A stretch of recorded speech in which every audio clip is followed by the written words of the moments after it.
I know you can hide your appearance, but trespassing on restricted family grounds is still a bold move. Don't worry, I won't take too much time. I was a child when I first visited the Grand Theater. I remember seeing the light behind the curtains from here, and believing it to be the morning star guiding me toward the land of the dreams. When I returned here many years later as the head of the Oak family, I finally learned that the light was actually a Stellaron. Now that you've returned to the stage, what are you planning to do? Prepare for my departure. I've always believed that a person's starting point should also be his last stop. Have you ever seen the elderly at the end of their lives? As they welcome their final moments, they invariably raise their hands, stretching their arms into the emptiness. Much like how babies also stretch their arms into the air when they are first born.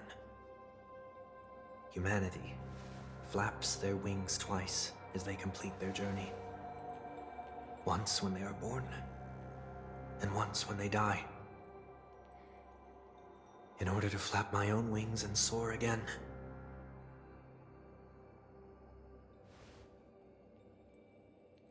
I will say goodbye, here, to the me of yesterday. I really hate this face. My expressions feel so dull and lifeless.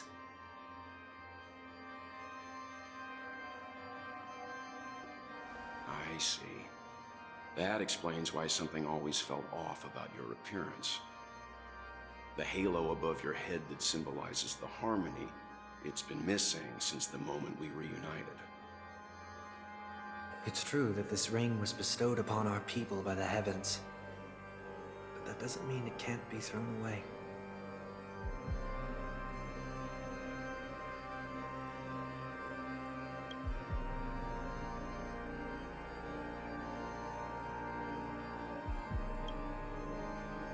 While I was in the gallery of thoughts, at the entrance of the dream, I chose to completely sever the halo from myself.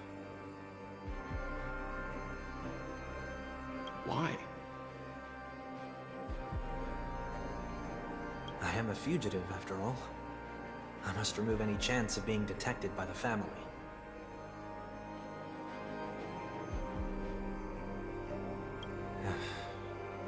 Another reason is to feel pain. A pain like falling from the sky with broken wings that can keep me awake. This is how I can cast aside all the blessings of the harmony and the order and, for the first time in my life, enter the sweet dream as an ordinary person. Is that also how Mr. One Week came into this world? No. You wouldn't believe the real story even if he told you. He was born from an accident. One that you're actually quite familiar with. It was that try not to laugh challenge. Quite embarrassing, to be honest. I was roaming around as an ordinary person when I unfortunately fell into that Pepeshi's trap. The prank that fragmented Miss Ting-Yun also divided my fragile self into two. Are you saying that he's a part of you? That's quite surprising given that you two look nothing alike. You could say he's another possibility of me. I too was once a child, with aspirations buried deep within. Over time, those childhood voices grew increasingly faint. Maybe if I had made a small change in my childhood, I would have turned out to be exactly like him. What a pity, failing to become a better version of yourself. So, my final farewell will be like that of Miss Ting-Yun. I will perform a tuning on myself and return to my complete form. And this also means that 1 week will vanish for good. That's why I said this was the last stop. Is there a possibility that you will be the one who disappears? No. This is a foregone conclusion. But who's to say there won't be any changes? Maybe deep down, I'm also anticipating this possibility.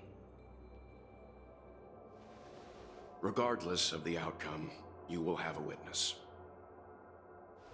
I'll be waiting for you in the audience. Much appreciated.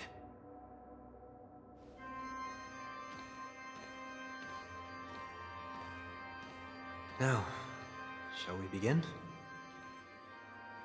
Anticipating this possibility, you've really changed. In the past, you wouldn't have tolerated any noise at all. I'm about to embark on an unknown journey where it will be impossible to maintain my orderly life. I will have to navigate unexpected surprises, much like today. You're not ready at all, are you? I feel unsettled, maybe even scared. Ever since I left Penacony, I could no longer control everything. Don't flatter yourself. You can't control anything. But isn't that how it is for most people? My fear of the unknown may be a weakness, but your presence has shown me that surprises aren't always bad. Meeting you has been a great help to me, and I'm glad to have discovered this side of myself. I also feel grateful for the opportunity to tell you this in person.